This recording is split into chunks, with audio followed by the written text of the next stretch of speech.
PCOS किंवा PCOD ही समस्या हॉर्मोन्समध्ये होणाऱ्या बदलांमुळे निर्माण होते। मुली वयात येतात तसं त्यांच्या हॉर्मोन्समध्ये बदल होतात।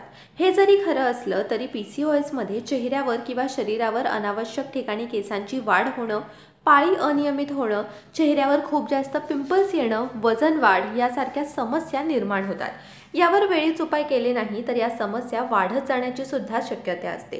त्यामुळे यावर नेमके काय उपाय करायचे असा प्रश्न बऱ्याच जणींना पडतो। PCOS जर नियंत्रणात आणायचा असेल तर व्यायाम करणं फार महत्त्वाचं आहे।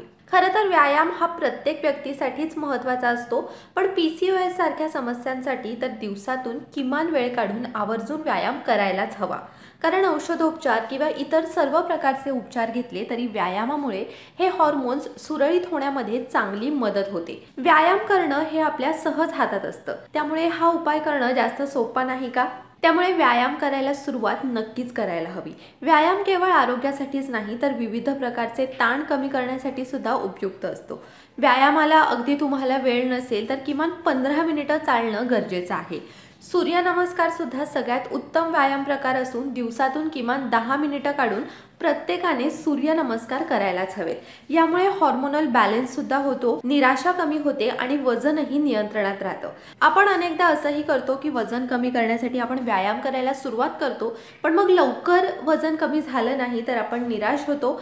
सतत वजनाच्या मशीनमध्ये आपलं वजन चेक करत राहतो आणि सतत नंबर पाहत राहिलो तर हाती निराशेशिवाय काहीच येत नाही।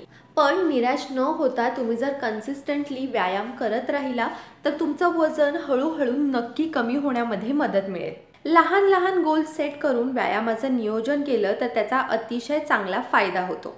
अशा पद्धतीने PCOSचा त्रास वाढत असेल तर त्यासाठी कोणता उपाय करायला हवा, कोणता उपाय करणं महत्त्वाचं आहे हे आज आपण जाणून घेतलंय। हा व्हिडिओ तुम्हाला कसा वाटला हे आम्हाला कमेंट्समध्ये नक्की सांगा। हा व्हिडिओ जर तुम्हाला आवडला असेल, हेल्पफुल वाटला असेल तर तो जास्तीत जास्त लोकांपर्यंत शेअर करा। त्याचसोबत लोकमत सखीच्या फेसबुक पेजला लाईक करा, यूट्यूब चॅनलला सबस्क्राईब करा, बेल आयकन प्रेस करायला विसरू नका। लोकमत सखीला इंस्टाग्रामवरती सुद्धा फॉलो करा आणि पाहत रहा लोकमत सखी।